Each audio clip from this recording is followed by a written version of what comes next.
Vote bank हमारी तरफ आकर्षित हुआ है और वो माननीय प्रधानमंत्री जी की वजह से था। वहां तो भाजपा कहीं ठहरती नहीं है विधानसभा चुनाव में। आप सुबह 11 बजे यहाँ आइएगा, मैं यहाँ बैठा हुआ आपको हर सवाल का जवाब मुस्कुराते हुए दूंगा। लेकिन मुझे उस दिन समझ में आ गया कि हमारी कमी कहाँ है, हमको ठीक कहाँ करना है। और दिल्ली को लूटा भी तो ऐसा कि जितना मुगलों ने नहीं लूटा उतना 10-11 साल में अरविंद केजरीवाल ने लूट लिया। उसने परिवर्तन ऐसा किया कि दिल्ली के सरकारी अस्पतालों में नकली दवाइयाँ बांटनी शुरू कर दी। क्या गाली देने वाले रमेश बिदुड़ी को बनाएंगे? अब जिसको मुख्यमंत्री बनना है बने, हमारा काम खत्म। अब जरूरी है इस आपदा को हटाना और बीजेपी को लाना। नमस्कार, मेरा नाम विनोद लांबा है। ITV नेटवर्क की खास पेशकश आप देख रहे हैं, जहां दिल्ली दरबार में हमारे साथ दिल्ली बीजेपी के प्रदेश अध्यक्ष वीरेंद्र सचदेवा जी हैं। तमाम मुद्दों पर बातचीत होगी और इनसे पूछेंगे कि आखिरकार कहां तक पहुंचा भाजपा का जो पूरा कैंपेन है। अध्यक्ष जी, स्वागत है ITV नेटवर्क पे आपका।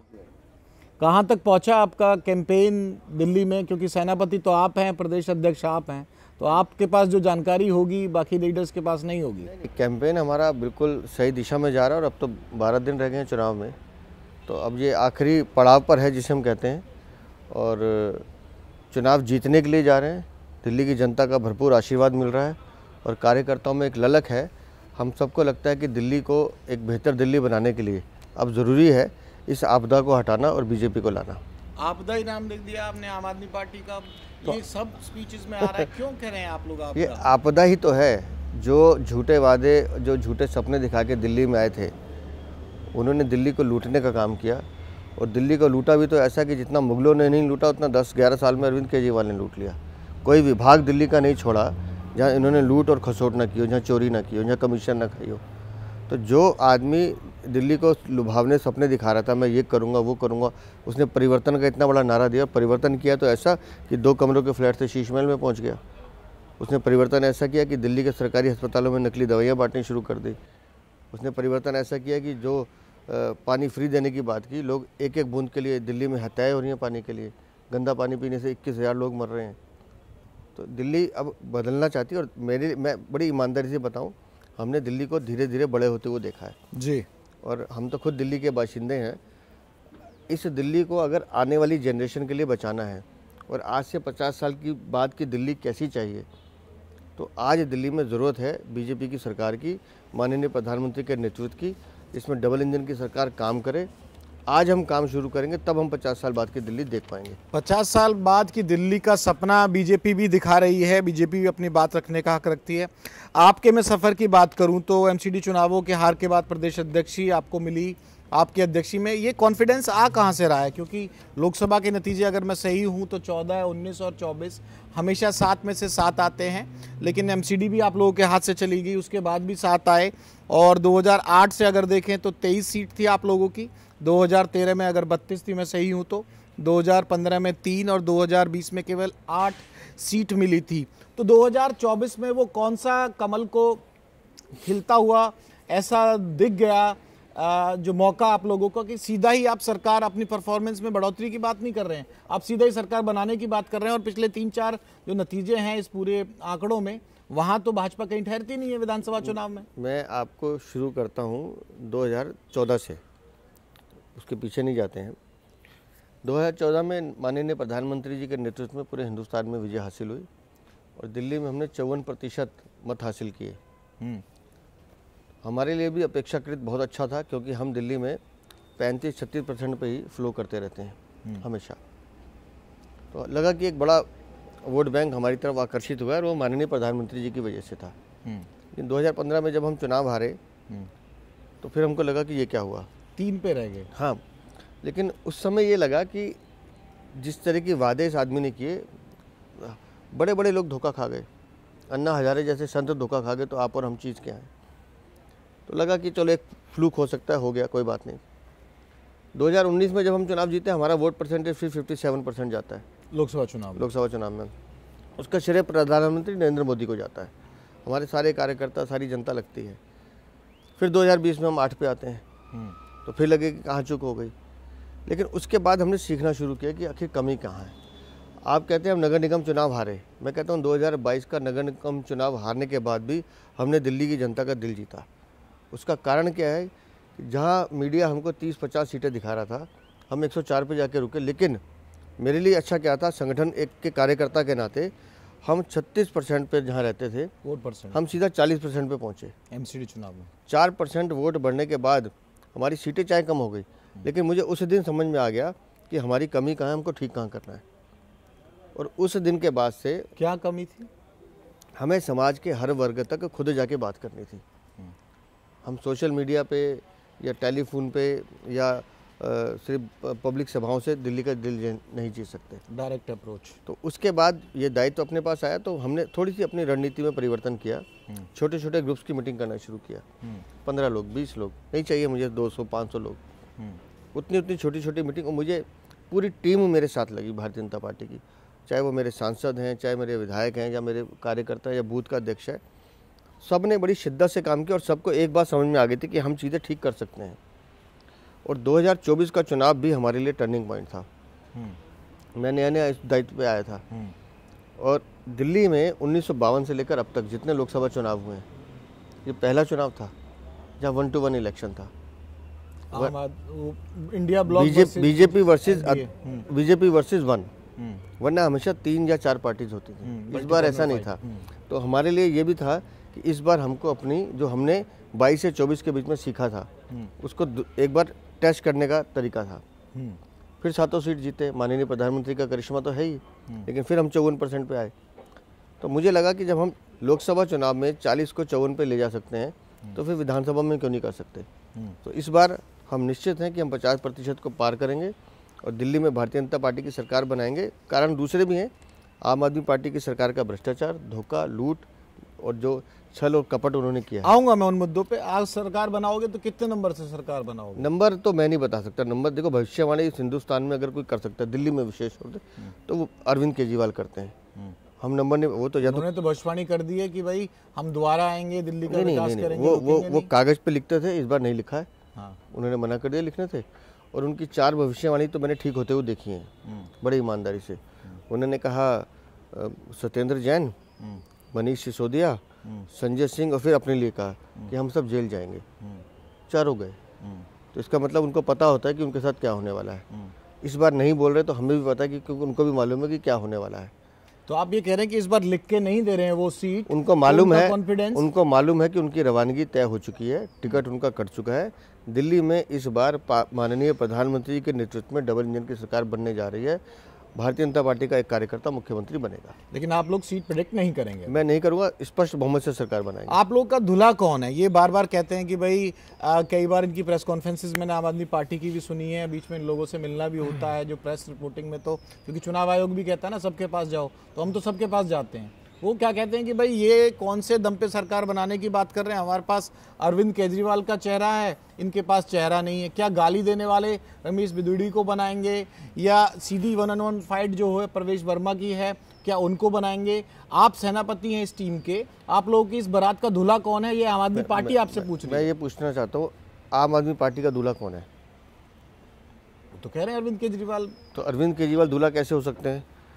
माननीय सुप्रीम कोर्ट जब लिख के देता है, ऑर्डर करता है कि आप मुख्यमंत्री कार्यालय में घुस नहीं सकते, आप किसी फाइल पर साइन नहीं कर सकते, तब ना इन्होंने मजबूरी में इस्तीफा दिया। नहीं तो 5 महीने जेल में बैठे थे मुख्यमंत्री बन के। आतिशी मार लेना तो मजबूरी का सौदा है, ये तो छोड़ना नहीं चाहते थे। तो इस चुनाव के बाद क्या माननीय सुप्रीम कोर्ट अपना डिसीजन वापस ले लेगा? वो डिसीजन तो लिखा गया किताब में, वो इबादत दीवार पे लिखी हुई दिखाई देती है कि ये आदमी मुख्यमंत्री नहीं बन सकता, ये फाइलों पे साइन नहीं कर सकता। क्यों? क्योंकि ये शराब घोटाले में अपराधी है, जमानत पे छूटा हुआ है। तो ये तो दूल्हा बन नहीं सकते। तो किसको ठगने का काम कर रही है दिल्ली को? ये धोखा देने, मैंने कहा ना, इनका छल कपट धोखा इनका चरित्र है आम आदमी पार्टी का।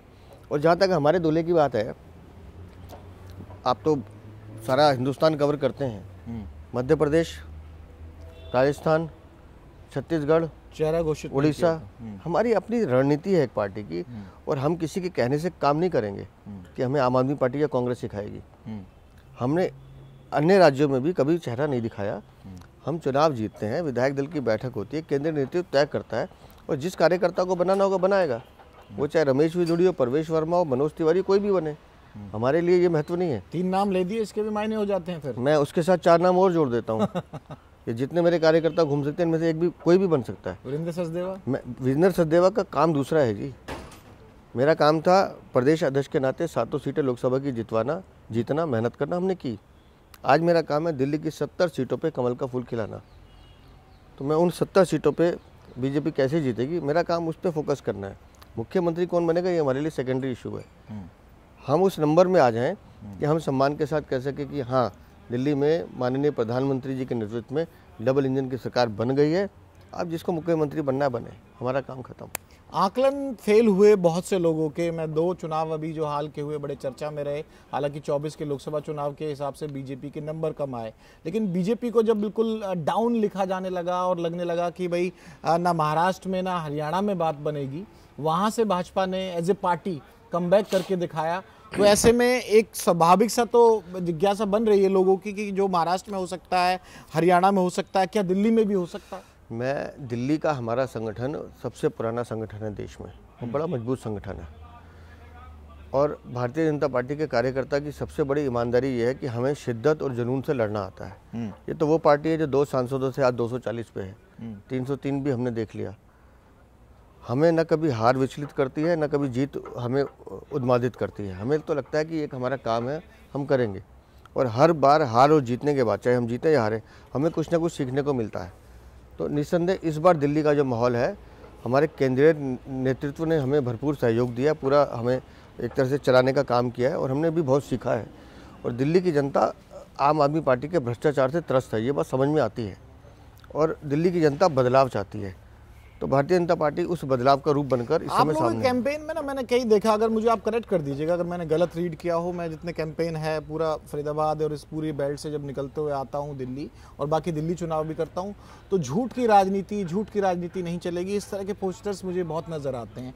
तो एक तो ये एंगल मुझे थोड़ा समझाइएगा। और दूसरा मेरा सवाल ये है कि मैं इसी कार्यालय में जब आया करता था पुराने समय में भी, तो बहुत से भाजपा के लीडर से बात होती थी कि भाई हम लोग जो एमसीडी में बने हुए हैं ना लगातार, तो एंटी इनकम्बेंसी हमें एमसीडी वाली ज्यादा मार देती है। अब एमसीडी में ना होना ब्लेसिंग्स इन द डिस्गाइज वाली फीलिंग है क्या आप लोगों आप कह सकते हैं। देखिए, नगर निगम में जब हमारे कार्यकर्ता काम करते हैं तो रोज़मर्रा की समस्याओं से जनता जो दो चार होती है उसका निवारण हमें ही करना है। लेकिन अरविंद केजरीवाल की 10 साल की सरकार ने नगर निगम को पंगु बना दिया। जब तक बीजेपी के लोग रहे उनको पैसा नहीं देने दिया, क्योंकि पैसा तो स्टेट से आएगा, एमसीडी को डायरेक्ट मिलता नहीं है। और यही सेम काम आप करते हो दिल्ली सरकार के साथ। वो आरोप लगाती है आम आदमी पार्टी की केंद्र वाले, भाजपा वाले हमें काम नहीं करने देते, मैं काम करना चाहता हूँ। जिस मद में पैसा जाता है, मैं बताता हूँ, अभीम योजना है जिसके तहत दिल्ली के सभी हॉस्पिटल्स में उनको अपग्रेडेशन करना है, अच्छा बनाना है, कुछ आईसीयू सेंटर बनाने हैं, कुछ नए बेड्स बनाने हैं, और लगभग 2400 करोड़ केंद्र सरकार ने ऐसे रखे हुए हैं दिल्ली सरकार को ले जाओ। अरविंद केजरीवाल नहीं लेते। क्यों? क्योंकि उसमें केंद्र सरकार की नरेंद्र मोदी की फोटो लगी हुई है, नहीं लेना। ये इतना अहंकारी और मतलब इस तरह का आदमी है कि दिल्ली के लोग मरते मर जाए। आयुष्मान योजना क्या दोष है जी? देश के 34 राज्यों में है, 5 लाख तक का सालाना फ्री इलाज मिल जाए लोगों को, इसमें क्या नुकसान है?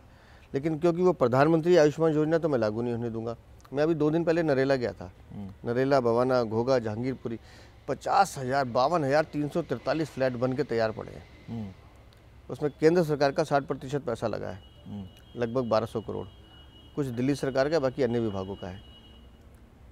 नहीं देने देते, खंडर हो गए वो मकान।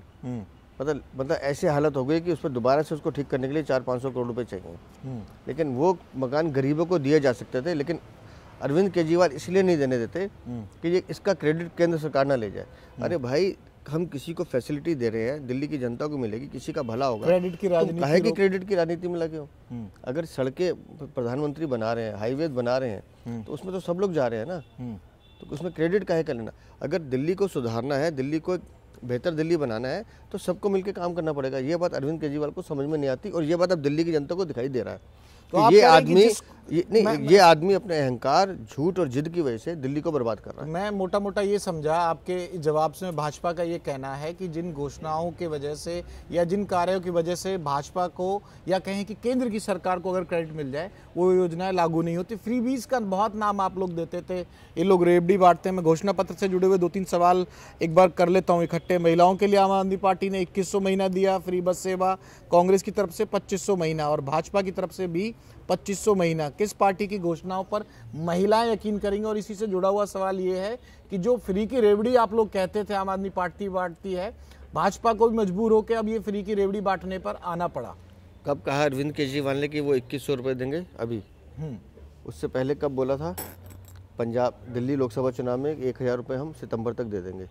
और उससे पहले बोला 3 साल पहले पंजाब में कि हम 1000 रुपये हर महिला और माता को देंगे सम्मान राशि। एक महिला पंजाब की बता दीजिए जिसको 1 रुपया मिला हो।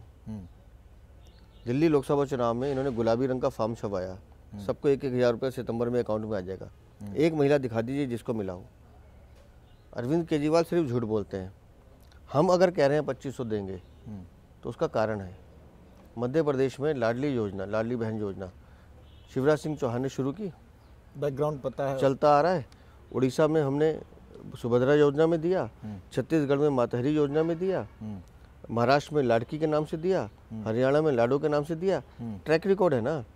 अगर हम एक वर्ग विशेष को समृद्ध करने के लिए, उनको मजबूत करने के लिए एक स्कीम ला रहे हैं। अध्यक्ष जी, आपका उदाहरण बिल्कुल ठीक है। मेरा सवाल ये था कि आप लोगों को भी अरविंद केजरीवाल स्टाइल या कहें कि फ्री रेवड़ी वाला स्टाइल पे आना पड़ा। आप जिसे अरविंद केजरीवाल का स्टाइल कह रहे हैं, हमारा तो मध्य प्रदेश में पिछले 8-9 साल से चल रहा है।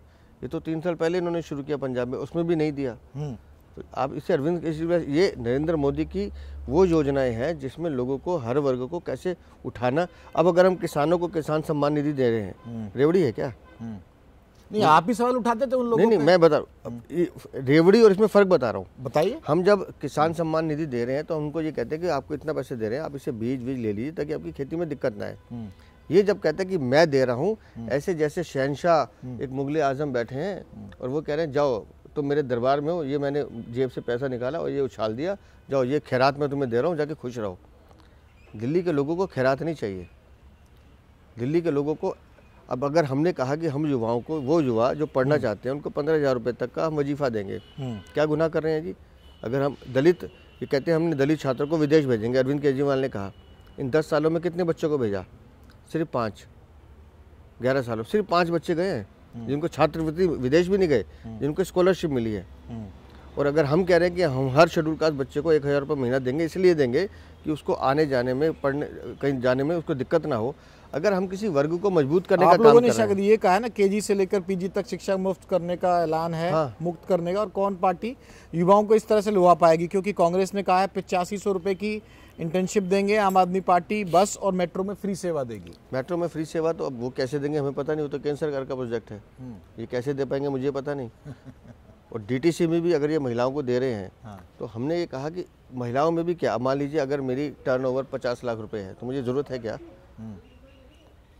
जो सक्षम है, ये कहना चाह रहे हैं। मैं कह रहा हूँ समाज का हर वो वर्ग, चाहे वो माताएं बहनें हैं, युवा है, किसान है, जिसको हमें मुख्य धारा में लाना है, उसको उतनी फैसिलिटी देना कि वो अपने पैरों पे खड़ा हो पाए। वो तो हम सोशल वर्क या एक तरह से समझते हैं, समाज कल्याण की योजना समझते हैं। लेकिन मैं ये करूँगा और तुम उसके बदले में मेरी गुलामी करो, मेरे पास बैठे रहो। इन्होंने कहा मैं फ्री पानी दूंगा। बताइए ना, दिल्ली में कहाँ है फ्री पानी? पिछले 29 हफ्ते से मैं मैं जेल चला गया, इन लोगों ने पता नहीं मेरे पीछे से क्या किया, वो अनाप शनाप बिल लगाने शुरू कर दिए, मैं आऊंगा फिर ठीक कर दूंगा सबके। ये तो हर बार कहते हैं कि मैं बिल ठीक कर दूंगा। सरकार किसकी है दिल्ली में? जल मंत्री किसका है? आज भी सरकार इनकी थी, जब ये घोषणा कर रहे थे तब भी सरकार इनकी थी। इनको क्या करना, कैबिनेट बुला के निर्णय तो करना था। इनको पता है कि इन्होंने करना नहीं है, इन्होंने झूठ बोलना है। ये दिल्ली ऐसा शहर है जहाँ एक एक बूंद पानी के लिए कत्ल होता है, लोग मरते हैं पानी के लिए।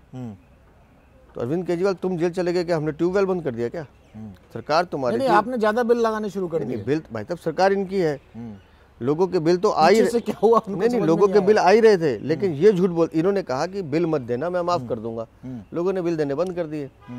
अब जब बिल बढ़ गए तो लोग चिल्लाने लगे, तो बोले अगली बार करूंगा। तो अरविंद केजरीवाल का जो सिस्टम है ना, वो इको सिस्टम है, झूठ बोलो, बार बार बोलो और फिर भाग जाओ। तो दिल्ली इस झूठ को समझती है और दिल्ली इस बार इस झूठ के लिए इनको माफ नहीं करने वाली। तो जो आप लोगों ने कहा है अपने घोषणा पत्र में, ये सुविधाएं आप सीधी डायरेक्ट देना चाहते हैं, ये भाजपा की मंशा। माननीय गृह मंत्री जी ने, माननीय प्रधानमंत्री जी ने स्पष्ट रूप से कहा है कि जन कल्याण की जो योजनाएं चल रही थी वो चलती रहेंगी। और जो माननीय राष्ट्रीय अध्यक्ष कहकर गए और उन्होंने कहा कि पहली कैबिनेट में निर्णय होगा, तो आप समझ लीजिए प्रदेश अध्यक्ष के नाते मेरी भी जिम्मेदारी है। दिल्ली में जब भारतीय जनता पार्टी का मुख्यमंत्री होगा, जो घोषणाएं की हैं वो पहली कैबिनेट में पास करके दिल्ली की जनता को देंगे। और 2 सवाल इससे जुड़े हुए ये हैं। एक नारा आम आदमी पार्टी ने चला दिया है कि झुग्गी वालों भाजपा पर भरोसा मत करना अब, क्योंकि वो है नहीं, उनके सवाल भी लेने चाहिए ना, एक बैलेंस पत्रकारिता यही होती है। तो वो उन्होंने क्या कहा है पता है सर, ये मैसेज चला दिया है कि भाई झुग्गी वालों से अगर गलती हो गई, ये लाइन है एग्जैक्टली, अगर गलती हो गई किसी और का चुनाव चिन्ह दबाने का, तो ये होगा आपकी झुग्गियों को तोड़ने का काम कर देंगे। तो ये अरविंद केजरीवाल से पूछना चाहिए कि वैसा झूठ क्यों बोल रहे हैं, कारण क्या है कि उनको दिखाई दे रहा है कि वोट कहाँ शिफ्ट हो रहा है।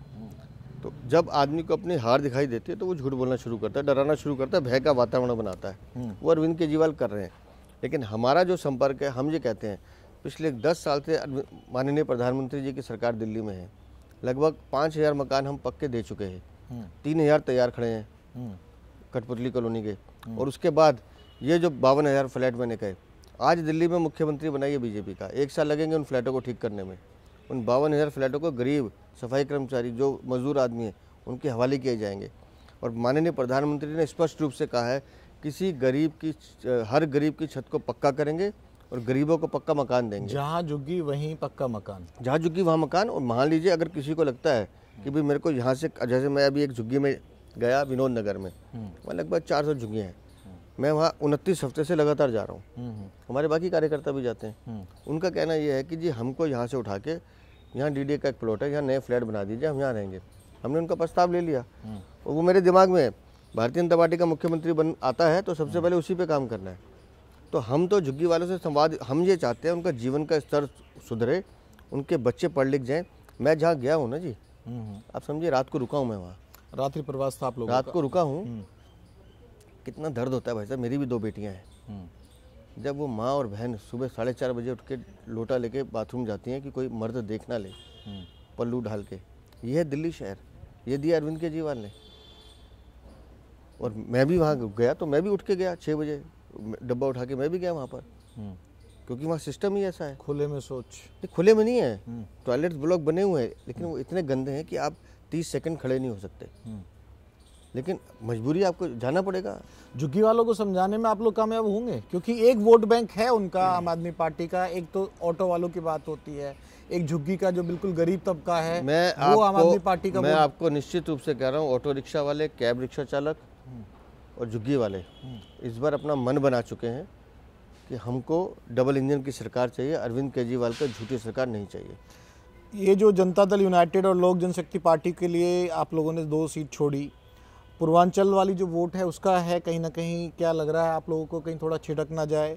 और शहजाद पूनेवाला का एक बयान भी विवादित उसमें हो गया, उसमें भी डैमेज करके मुझे लगता है माफ़ी भी उन्होंने उसके बाद मांगी है शायद। देखिए, शहजाद पूनावाला का बयान जो था उसमें कोई संदेह नहीं है कि वो उनके मुंह से गलत शब्द निकले हैं, लेकिन उनके बोलने से पहले 5 मिनट पहले देखिए कि उनको क्या क्या कहा गया।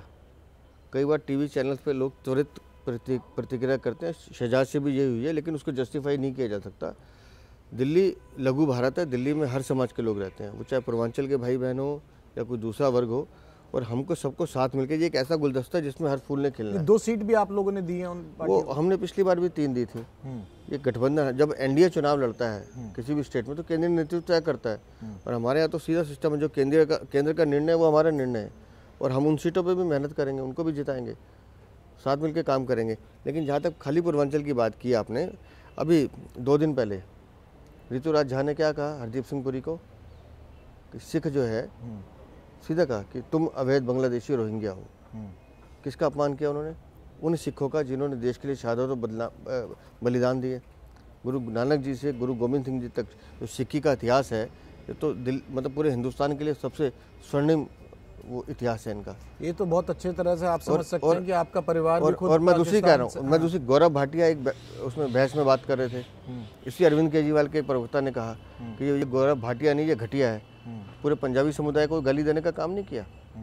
तो मैं इसलिए कह रहा हूँ कि कई बार आवेश में कुछ चीज़ें कही जाती हैं, लेकिन फिर भी जो लोग टीवी चैनल्स पे या कहीं बहस कर रहे हैं, मेरी ये मान्यता है कि हमें शब्दों का चयन बड़ा संयमित होकर करना चाहिए। जाट ओबीसी वाला एक मुद्दा भी छेड़ दिया, वो क्या आप लोगों ने किया? 10 सालों में अरविंद केजरीवाल ने, भाई मैं तो केंद्र से मांग करता हूं कि जाटों को एक प्रपोजल दिखा दें राइटिंग में। अरविंद केजरीवाल, मैंने कहा ना, अरविंद केजरीवाल का चरित्र समझ लीजिए, झूठ, कपट, छल, इसके अलावा कुछ नहीं है। जो अरविंद केजरीवाल जब भी बोलेंगे झूठ ही बोलेंगे, झूठ के अलावा कुछ नहीं बोलेंगे। भाजपा का क्या रिएक्शन है? उनको मिलना चाहिए, नहीं मिलना चाहिए? सर मैं दूसरी बात कह रहा हूँ, ये केंद्र, जब ये तो स्टेट सब्जेक्ट है ना, जब तक मुख्यमंत्री नहीं होगा, और हमने केंद्र में दिया हुआ है, केंद्र में दिया हुआ था, हर स्टेट का अपना अपना सब्जेक्ट होता है। लेकिन अरविंद केजरीवाल मुझे बता दें कि जिन जाटों और किसानों की बात करें, दिल्ली में आज किसानों को किसानी का दर्जा नहीं है। आपको ध्यान, हम तो क्योंकि जाते हैं ना, दिल्ली के किसान को अगर ट्रैक्टर खरीदना है तो वो हरियाणा से लेता है, क्योंकि दिल्ली में 35% टैक्स देना पड़ता है। मोटेशन बनती हमने लड़के चालू करवाई दिल्ली में। किसान सम्मान राशि आप दे रहे हो, ट्रैक्टर और वो बाहर से लेके आ रहे हैं, लेकिन फिर भी किसान आंदोलन तो भाजपा की केंद्र सरकार के खिलाफ ही होता है। आपको लगता है वो किसान आंदोलन था? भाई किसान तो बैठे ही थे वो। अरे भाई कौन था वो? सबको सबकी हकीकत पता है, सबको सबकी हकीकत पता है। और जितना किसानों के लिए काम माननीय प्रधानमंत्री जी ने किया है, जितनी MSP अब बढ़ाई गई है पिछले 10 सालों में, उठा के देख लीजिए 70 साल का इतिहास। फिर भी सेटिस्फाई क्यों नहीं? नहीं सर, अगर उसमें राजनीति हो रही है, जिसमें वो जो लोग बैठे हैं, आपको ही पता, हमें भी पता है। और आखिर अरविंद केजरीवाल को तो खेल खुला ना कि किस तरह से विदेशी फंडिंग $16 मिलियन इनको मिली है, उसके पीछे के सारे खेल पता। रमेश बिदुड़ी को धमकाया सचदेवा जी ने? नहीं, रमेश जी हमारे फाइटर हैं, उनका वो थोड़ा कई बार आवेश में बोलते हैं, क्योंकि गांव की पृष्ठभूमि से वो आते हैं, लेकिन उनके भाव थे गलत। नहीं, उनको उसी दिन कहा मैंने, जैसे अभी एक लाइन बोली कि हमें सार्वजनिक जीवन में जो काम करते हैं लोग, हमको अपनी भाषा मर्यादित रखनी चाहिए। तो अब रमेश बिदुड़ी जी का कोई और बयान ऐसा उसके बाद से तो ठीक ही चल रहा है, कोई दिक्कत नहीं। तो अध्यक्ष जी ने कमान संभाल रखी है। हम सब साथी हैं, मिलकर काम करते हैं। कांग्रेस और राहुल गांधी आप सरकार के खिलाफ आक्रामक चुनाव प्रचार कर रहे हैं, इसका क्या फायदा मिलेगा? और इंडिया ब्लॉक से छिट के, इंडिया ब्लॉक के जो संगठन सहयोग, कीर्ति आजाद साहब के साथ एक दिन में बैठा था, जो TMC से आते हैं, उन्होंने बताया कि क्यों कांग्रेस की जगह TMC को एक चेहरे की तरह वो कहीं ना कहीं प्रमोट करना चाहते हैं और इंडिया ब्लॉक की कमान दिलाना चाहते हैं। तो ये जो कलाई खुली है इंडिया ब्लॉक की इस गठबंधन, कोई कलाई नहीं खुली, ये इनकी सोची समझी साजिश है, इनकी रणनीति है।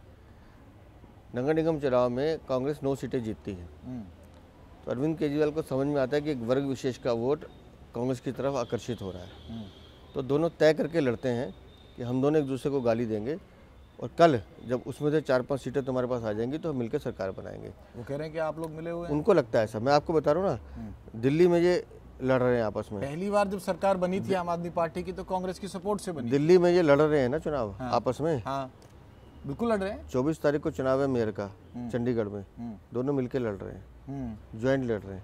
तो चंडीगढ़ में जारी, दिल्ली में गद्दारी, ऐसे तो नहीं चलेगा। तो ये समय अनुसार अपनी अपनी रणनीति बनाते हैं। ये दोनों एक दूसरे के सिक्के के दो पहलू हैं, दोनों भ्रष्टाचारी हैं, दोनों चोर हैं, और अंततः इन दोनों को मिलना ही है। मेरा आखिरी सवाल, आपने एक बहुत बड़ी बात इसमें कही थी कि भाई जितना तो मुगलों ने दिल्ली को नहीं लूटा, जितना आम आदमी पार्टी ने आपदा बनकर लूट लिया। आप इस बयान पर, मैं हेडलाइंस के साथ चलाऊंगा इसको, आप कायम है इस बयान? मैं 100% कायम हूँ कि जितना दिल्ली को मुगलों ने नहीं लूटा, उससे ज़्यादा अरविंद केजरीवाल ने उससे भी ज़्यादा क्रूरता से लूटा है। क्यों? आप बताइए ना, दिल्ली का कौन सा ऐसा विभाग है जिसको छोड़ाओ? शराब घोटाला, अब तो CAG की जो अभी संभावित रिपोर्ट आ रही है, तो कह रहे हैं कथित घोटाला है, हमको तो फंसाया गया है। अच्छा मुझे बताइए ना, उनको जेल किसने भेजा है? कोर्ट प्रोसीडिंग्स, माननीय न्यायालय। तो इसका मतलब इस देश की न्यायालय भी एजेंसीज का आप दुरुपयोग करते हैं। केंद्र में आप लोग बैठे हुए हो, तो वो आरोप लगाते हैं कि CBI वो ये कह रहा है, ये तो बीजेपी के इशारे पे नाचती है। वो ये कह रहे हैं ना कि एजेंसी का दुरुपयोग करते हैं। माननीय कोर्ट ने क्या कहा? हाई कोर्ट का अप्रैल की रूलिंग है कि दिल्ली में शराब घोटाले में बड़ा घोटाला हुआ, और अरविंद केजरीवाल उसके सूत्रधार है। मैं नहीं कह रहा हूँ, हाई कोर्ट का निर्णय है। उनको जेल भेजा कोर्ट ने भेजा, हमने नहीं भेजा। उनको जमानत मिली, कोर्ट ने दी। तो जो कोर्ट की प्रोसीडिंग, अगर अरविंद केजरीवाल न्यायालय को चैलेंज कर रहे हैं, तो फिर मैं हाथ जोड़ के क्षमा मांगता हूँ उनसे। इस देश में कानून का शासन है, संविधान का शासन है, और न्यायालय से बढ़कर कुछ नहीं है। तो आपको दोषी न्यायालय ने ठहराया है, घोटाला आपने किया, चोरी आपने किया, जवाब आपको देना है। अगर आप शराब नीति नहीं बदलते तो कौन सी कोर्ट आपको जेल भेज देती? और मैं आज चुनौती देता हूँ आपके माध्यम से अरविंद केजरीवाल को, 14 रिपोर्ट विधानसभा पटल पे हाईकोर्ट कह रहा है रखो, जिस दिन रख जाएंगे, जिस दिन टेबल पे आ गई, चाहे चुनाव के बाद आए, अरविंद केजरीवाल दिल्ली में किसी को मुंह दिखाने के लायक नहीं रहेंगे। मैं गारंटी से लिख के दे रहा हूँ आपको। कांग्रेस कहाँ खड़ी है दिल्ली चुनाव में? कितना मैंने अभी कांग्रेस आप लोग के लिए कांग्रेस आम आदमी पार्टी को पीछे से सपोर्ट कर रही है। टीम बोल रहे हैं, ए और बी टीम है। जितना वोट आम आदमी पार्टी का छिटक के जाना है, वो कांग्रेस लेना चाहती है, ताकि कल को फिर दोनों मिलकर एक साथ सरकार बनाए। इनका गठबंधन हो जाएगा 100%। आखिरी सवाल सचदेवा जी, अध्यक्ष जी, क्या 8 तारीख को भी इसी कॉन्फिडेंस के साथ हम लोग बात कर रहे होंगे? बिल्कुल बात कर रहे होंगे। जब चुनाव का बिल्कुल दावे के साथ कह रहे हो? मैं आप सुबह 11 बजे आइएगा, मैं यहाँ देख के बोलूँ, आप सुबह 11 बजे यहाँ आइएगा, मैं यहाँ बैठा हुआ आपको हर सवाल का जवाब मुस्कुराते हुए दूंगा, और अपने हाथ से लड्डू भी खिलाऊंगा। बहुत बहुत शुक्रिया हमसे बातचीत करने के लिए। तो सचदेवा साहब ने साफ तौर पे कहा और बार बार कहा कि पूरे दावे के साथ भाजपा वालों को लग रहा है कि सरकार आएगी। आम आदमी पार्टी ने कुछ तीखे सवाल पूछे, इनके बयान, जो नेताओं के बयान थे बीजेपी के, उस पर भी बतौर प्रदेश अध्यक्ष वीरेंद्र सचदेवा जी ने पूरी बात रख दी है। Vinod Lamba, ITV network, Delhi.